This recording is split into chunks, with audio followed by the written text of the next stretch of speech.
to Coonawarra. Welcome to Redman's. Bring the pause to start with. I'm Mal Redman, Bruce Redman. the Layla brothers. No, the Redman brothers. So welcome to Coonawarra on this fine autumn evening. We're here to celebrate 50 years of the Redman family producing Cabernet Sauvignon in the region. So unfortunately we would have liked to have all 50 wines on tasting, but for just the two of us it's probably a bit impractical to go through and taste all those for you.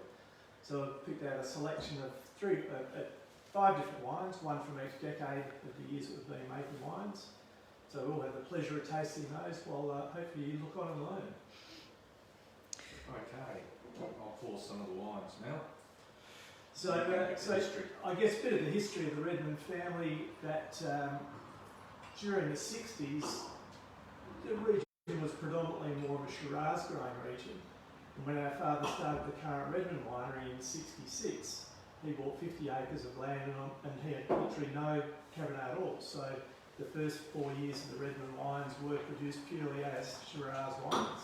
But during that time he did plant a very small amount of Cabernet, and after 4 years he picked his first crop, which was actually, or to produce his first wine. That was in 1970, but of course it was a very low yield, and the wine came up exceptionally well. So as a bit of a marketing gimmick, the family decided that would actually release the wine in magnums. So the very first year of Redman's Cabernet was released wholly and solely in the magnums, of which Bruce and I were subjected to a bit of child labour, slave labour.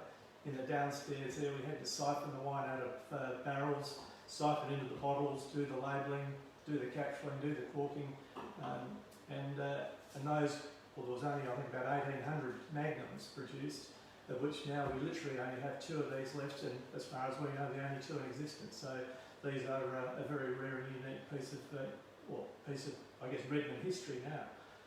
Interestingly, when we were bottling them, I remember we were going through and I was saying to my father that at the time we'd planned on selling these in magnum bottles at about $8 each, and I said, there's no way known people are going to pay that much for a magnum of wine. And yet about 2 hours later a gentleman walked in and saw we were bottling these magnums, and he said, I'll take 2 straight away. So it was proved me wrong right from the word go. But obviously the Cabernets have gone ahead in leaps and bounds. So tonight we're actually trying a 74, which, we'll have a quick look and see how it looks. Yeah, 74 was if you look at the vintage chart of Coonawarra, 74 wasn't one of the great vintages of Coonawarra. It was quite a wet, cool year, so therefore the grapes didn't get very ripe. But in those days we hand-picked everything, so we used to start picking quite early at quite low bomes, so that we could pick the whole vintage in time. The 74 from Redman's was a cracking year. It's quite low in alcohol, but it's developed wonderful age characteristics. It's quite tawny in colour, but the aroma is still really fresh, really lively, and it's got earthiness and beautiful secondary characteristics. I guess the other thing was that in 74 was characterised, as I said, it was a very wet year, and much later in the season the grapes that were left to ripen further ended up with a lot of botrytis. So there was quite a lot of botrytis through Coonawarra in 74, which some people didn't recognise, including ourselves to a certain extent, but by that stage we picked all the fruit before it started going mouldy. So we're pretty fortunate from that perspective. I've got to say that coincidentally, this is the I did the 74 vintage in Coonawarra. That was I was studying in Rosewood at the time, and I did the winemaking course in 74 and 75, and you had to do a vintage each year. So the 74 vintage I did in Coonawarra. So I do remember it being pretty wet and pretty cold. But this wine's opened up beautifully. It's drinking really, really well at the moment. Still got some nice, quite nice fruit characters coming through, and nice soft tannins still on the wine. Nice elegance, nice flavour to that. Really, and it's really fresh, and really still some lovely acid line and beautiful clean finish. I guess the other interesting thing of the 70s too, a lot of the wines, as you said, weren't picked the grapes were picked quite early. So a lot of those 70 wines are actually very low alcohol wines. So this one here, I don't think we've actually got an analysis on it, but I think it's only about 12.5%. So it sits around 12. I guess we'll be fighting over who takes this one home or not. No, drinking beautifully.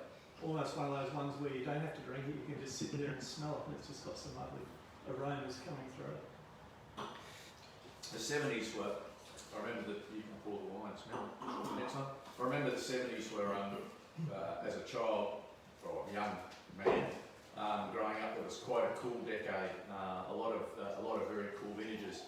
The 71s and 76s, I guess, were probably the two vintages that were really recognised as perhaps not just in Coonawarra but sort of Australia-wide as a couple of the really good vintages of the decades, and they tend to be just slightly warmer and slightly drier. But it was certainly for harvest time, which is March to April, the 70s was a decade that was characterised by much cooler and damper years.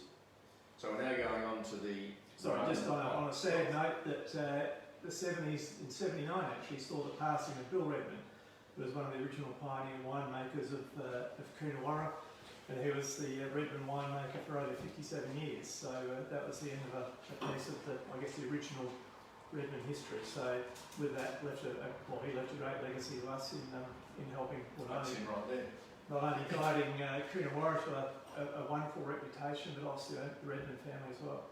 So Bruce, moving on to the 80s. So we've got an 85, the drip down the label. Pouring, sorry. An 85 vintage.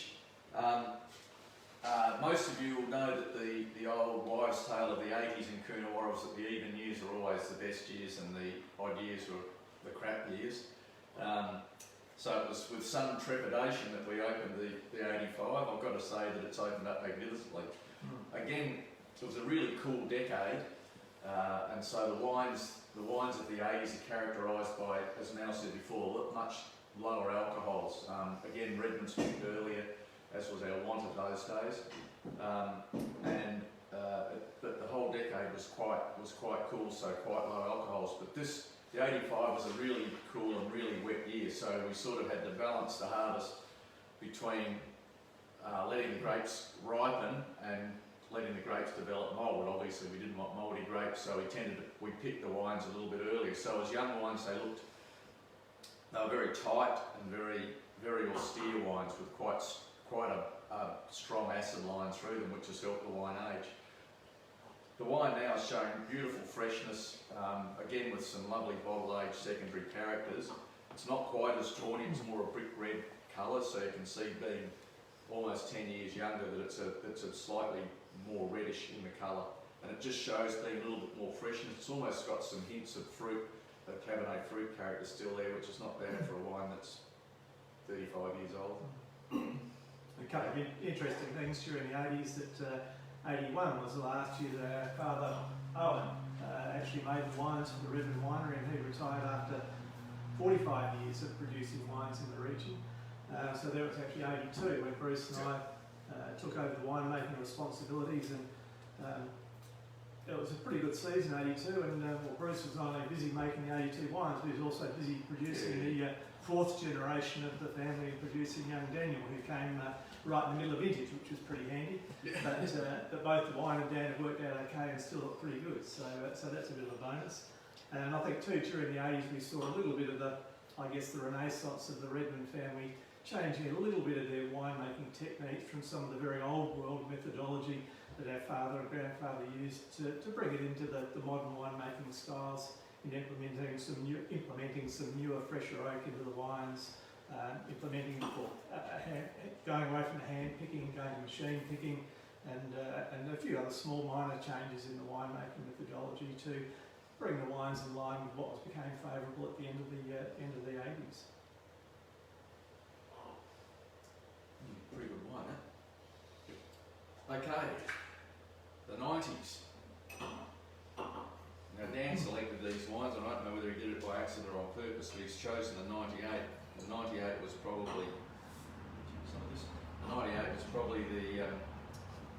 one of the vintages of the decade, and it was good not only in Coonawarra, it was one of the great vintages all over Australia, which is most unusual because normally if you get a great vintage in Coonawarra, there's other regions where the vintage is crap, but this 98, if you can get your hands on a 98 from anywhere that's red, basically, it's pretty good. So the decade was characterised by warmer conditions. Those that are old enough would remember that 1991 was the start of the 20-year drought, once in a lifetime drought, which went on and on and on. So the wines tended to be, when we picked them, slightly higher in sugar, which meant they were slightly higher in alcohol when they finished the ferment. It gave the wines, as young wines, a bit more richness and a bit more plushness than the previous decades of the 60s and 70s and 80s. So the 90s were characterised by wines with a bit more richness and a bit more depth in flavour, and some lovely, still some lovely fine grain tannins, and still the beautiful fruit attributes that you associate with Coonawarra, the violets, the dark berry fruit, and some slight spearmint characters. And this wine's showing all of those. It's still quite, again, you'll see in the colour, it's quite, well, I can see in the colour, it's quite, it's almost crimson. It's still just starting to get a few little brown tinges around the rim, but by and large, it's still a really good crimson colour. The nose is starting to show some bottle age characteristics, but it's still got some lovely dark berry tones in there as well. So it's looks quite youthful for a wine that's, maths isn't very good now, 22 years old. Yeah. Cool, yeah. 22 years old. So even though you'd think the wine's 22 years old, you wouldn't say, oh, I'll leave it in the cellar for a couple more years. That's a wine that if I had some, I'd be drinking because it tastes bloody delicious. But it's still got life and youth on its side, which seems a bit strange to say. I guess one of the other changes we made during the 90s was with that slight revamp in the style and bringing the wines into that more modern, more sort of slightly fuller flavoured style wines. We did see a bit of the label change whereby a lot of people still comment on the fact that they've been Redman drinkers for many, many years. They say, oh, the great thing is your label hasn't changed over the years, but just looking at the 2 or 3 bottles here in front of us, we can see that from the plain sort of almost sort of cream-based label during the 70s and 80s, we've gone to this slightly new revamped, slightly more colourful yellow colour in the labels there, which again is still very reminiscent of the Redman wines today, and makes the wines very identifiable when you're looking for them in a bottle shop. That there's very few people that actually use a yellow label and capsules, so you can scan the shop shelves and those yellow labels really, really stand out. So it makes the wines very easy to find if you're in a rush and looking for a good wine. Unless, of course, you have to pull an old one out and you sell it, it makes it even easier again. So that was the 98. The next decade, obviously, is the 2000s. Into the noughties. We've got a 2003. Now, the members of the Redman Wine Club, who had their first delivery of wine this month, those who signed up for the Cabernet part of that would have received a 2003 in their dozen, which they have just got. So the 2000s, again, was just summing up the decade, was more a similar vein to the 90s. The growing conditions, as a general rule, tended to be warmer, a little less rain around the harvest time. So we could let the grapes hang on the vines a bit longer to achieve absolute perfection. 2003, obviously, it's while it's quite old. Well, when I say old, it's 17 years old, but compared, it still looks really youthful. It's still showing some really, dare I say, vibrant fruit. There's a bit of spearmint character on the nose, and on the palate, it's still lovely and fresh with some beautiful fine grain tannins and some really intense flavours. That's great. It was one of those years. that probably, if you look at the vintage chart, it probably wasn't one of the great years in Coonawarra or Australia. But this wine goes to show that if you're making wine from a vineyard that you know well, and you know the vagaries of the climate, that you can produce really good wines in years that the weather conditions aren't quite as conducive. So I think that the 2000 wines, as I said, show more richness and plushness. So it's interesting, as Mal said earlier, the first two wines are probably about 12% alcohol. The next two wines are both on the higher sort of 13 to 13.5% alcohol. And it wasn't a conscious decision to change the style. It was just a fact of the way the weather conditions were for those particular years. And interestingly too, over the 50 odd years that they've been making Cabernet, that our father Owen almost religiously started picking the grapes pretty much in the second or third week of March every year. And here we are 50 years later, weather changes, arguably global warming, all those influences come in as well. And pretty much most years we're still starting our picking around that second or third week of March. So, but we are seeing, yes, slightly riper grapes coming in. So just those bigger, richer, fuller fruit flavours, again, slightly higher alcohols, as we alluded to there. Delicious. Good. Now, the 2017. Sorry, just on the noughties there's probably two important points that happened in the decade of the thousands. In 2008, we celebrated 100 years of the Redman winemaking family, Redman family making wine, from when our grandfather Bill first made his wines back in 1908 to 1908, with 2008 being the 100 years. We had a few celebrations and did drink quite a lot of old wines going back to the 50s and 60s in that period. And the other good thing that happened then was, I mentioned Dan before being born in 1982. Well, he joined Bruce and I in the winery to start working as the fourth generation winemaker. And so after 12 years, he's still here. Somewhere? Must be doing something wrong. Yeah. So it's great that we've got him doing some work now. Bruce and I can sit back and relax and drink more of the wine rather than doing all the hard work. So, well, that's the theory anyway.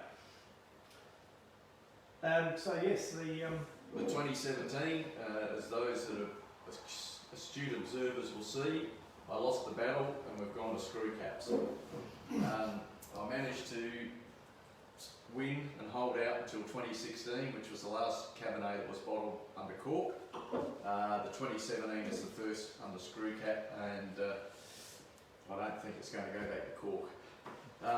So I guess, sorry, just touching on that too, that of course in the old days we've got the four previous decades of wine have all been under cork, and as we all know that during the 90s especially, there was a lot of bad wine, bad cork coming into Australia that did affect a lot of the wines, and of course the common complaint that we all heard people yelling out was, this wine's corked, this wine's corked. But arguably with the advent now of the screw cap coming in, we're not going to see the same problem. But it's far from being a perfect closure, but it's hopefully going to perform a lot better than the corks. So if on the odd occasion you do find a screw cap wine that's gone bad or isn't any good, of course you can't say it's corked anymore, so I guess we just have to say it's screwed.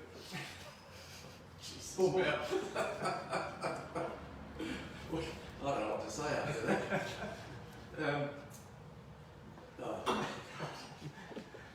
So yeah, 17. The 17 was the decades of the teens. Continued on the warming trend that we're seeing from through the noughties and the 90s. The 17 was a really unusual year compared to the last 30 years, but compared to the 60s and 70s, it's probably very similar. It's lower in alcohol, but it's still got some beautiful ripe fruit characters. It's been in bottle now for just over 12 months, and it's just starting to show some lovely lifted violets fruit. And on the palate, it's got some delicious tannins and some really rich fruit. Again, it's quite it's still only about just under 13% alcohol, so it's getting back to almost the styles we were making in the 60s and 70s. It was the 17 was probably again not regarded as one of the great years, but it's certainly producing some wines that are pretty typical of the season. The other thing, I was just getting back to our cork and screw cap. The screwed comment just threw me completely.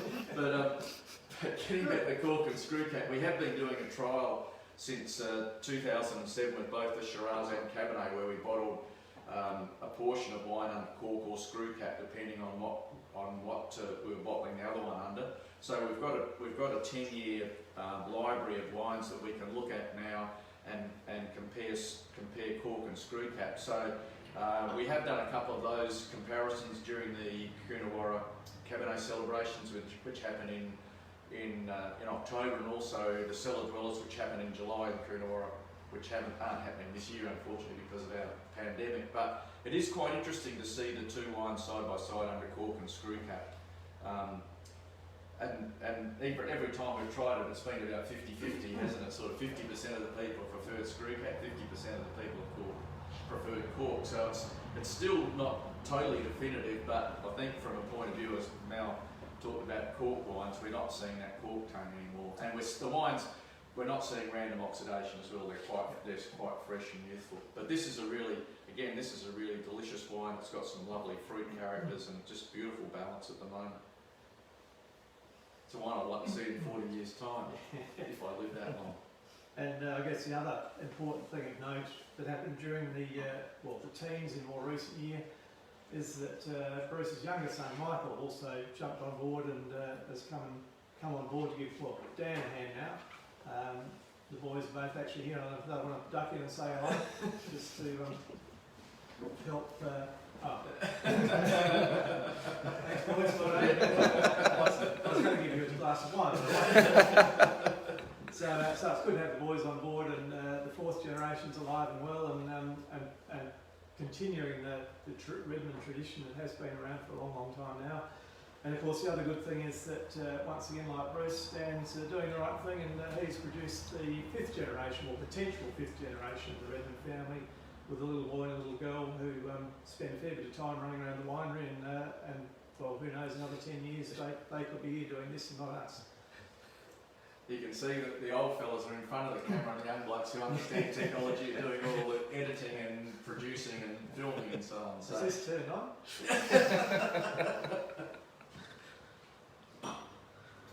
Well, I think that sums it up, doesn't it, Mel? Anyone that's interested in joining the wine club or buying wine, please get in touch, either the website or the wine club. Get hold of Dan, he's the man that understands all those things. We've got the 6 litres, Mal's just I reckon brought we up. might just take this one home and finish off ourselves. Yeah, not a bad idea. I'll get the boys to help. Yeah. But yes, online, any favourite bottle shop, here at the winery. Enjoy. Enjoy.